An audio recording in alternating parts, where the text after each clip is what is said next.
Welcome to Channel AMEC, your insight to the Australian visa system.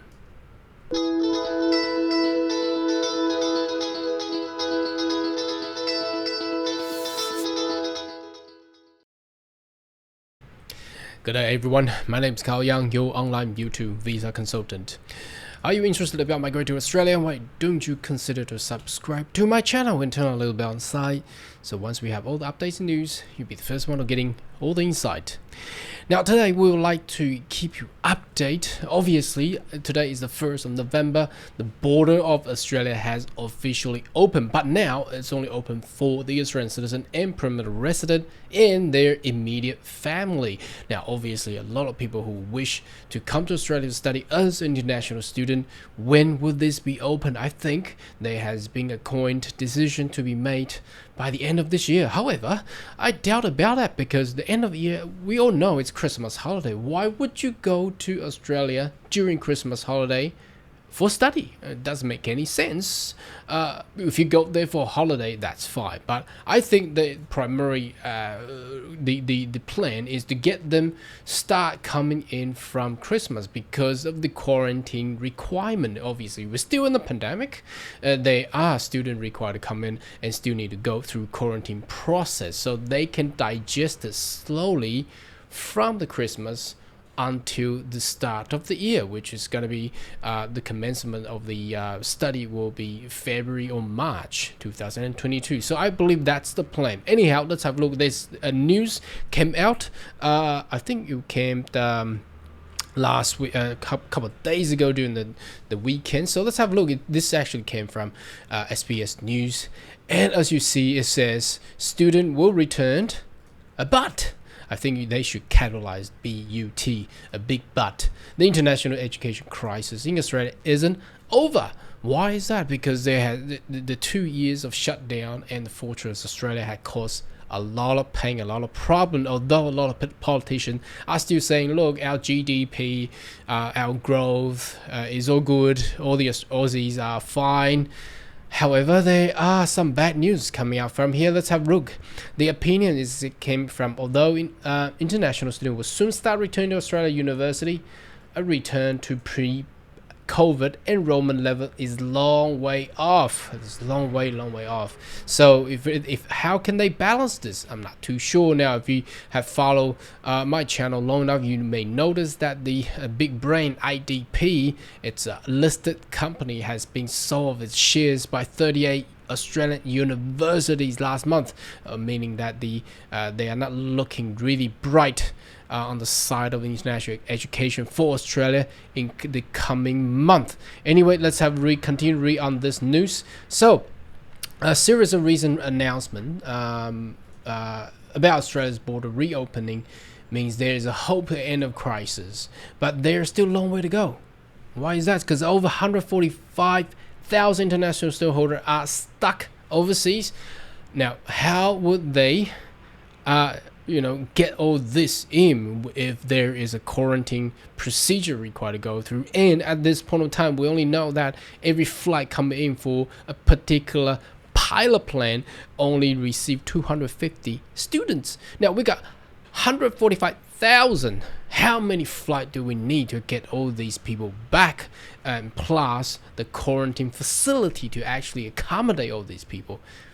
Big question mark there. Now, if you have been taking your vaccination, 2 jabs or 1 jab, or whatever required for your brand of vaccinations, do you still require to go through quarantine? And can you get into a normal general commercial flight to go into Australia? It's still a question. So it is still unclear how those students may able to enter Australia. Even if they do arrive start in 2022 academic year, this won't overcome the issue of the pipeline. That's why I'm saying the pipeline effect. It's just too many people in the pipeline. Disruption and flow of new students over the past 2 years of long-term impact.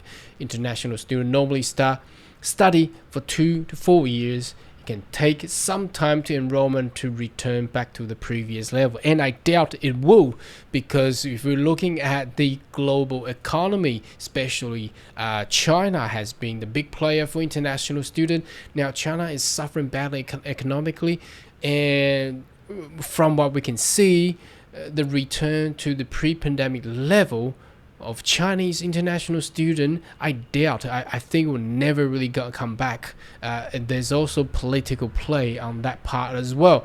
Where are we now? Since March of 2020, the international student holder have fallen by 205,854. That's 33.5%. That's if that applies to your business or industry, that's a killer. A lot of businesses is gonna shut down based on this because it will not cover the cash flow, and that's the reason why they were 38 Australian university selling their shares of internet and IDP International listed on the stock market exchange. The complicating picture in May. Many international students will be studying offshore because of the closure of the business, the border, and the chart below. So we're going to check out the chart by October, which is just last month. I mean, today is the 1st of November, so literally yesterday. Okay, number of international student holder in Australia was down to 266,000 in October 2019. 2 years ago, what was it? 578,000, 500,000. Now that's half. It's gone.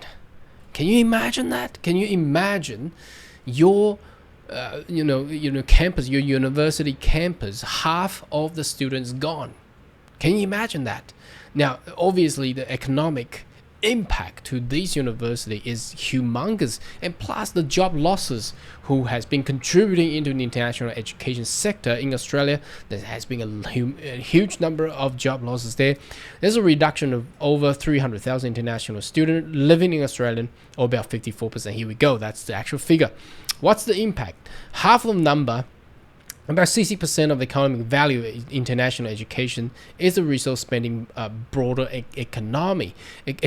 So as you can see, I've been telling and putting a lot of information on this channel that international education is a huge industry in Australia.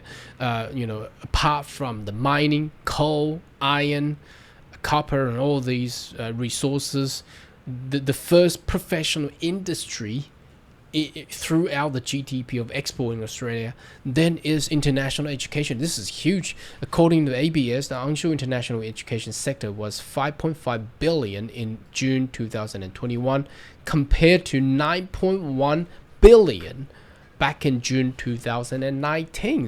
That's huge. That's why a lot of staff, employees, workers in this industry had lost their job during these 2 years. So what do you say? I mean, is the economy of Australia fine? I don't think so. Especially if we're moving into a greener energy future, means not a lot of coal required anymore in the future.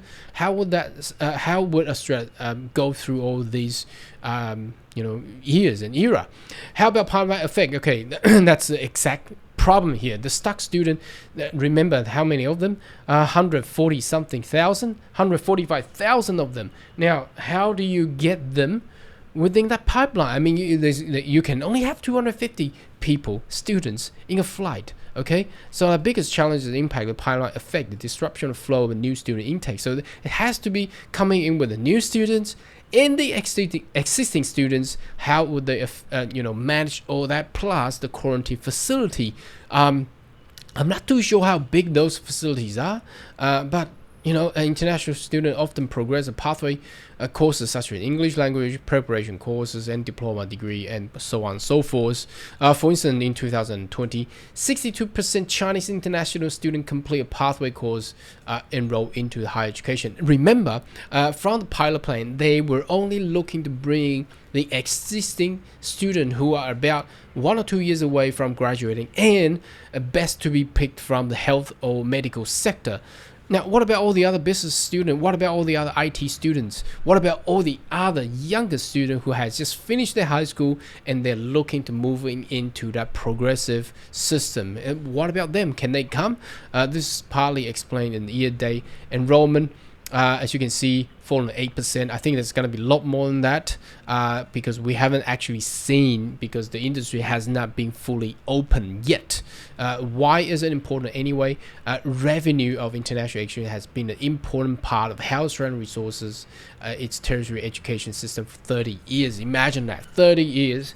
You mean you have become the expert in the industry globally. Remember, one of my video, I actually checked how Australia has been ranked. I think about in 2019, Australia has overtaken UK and also Canada in international education provider.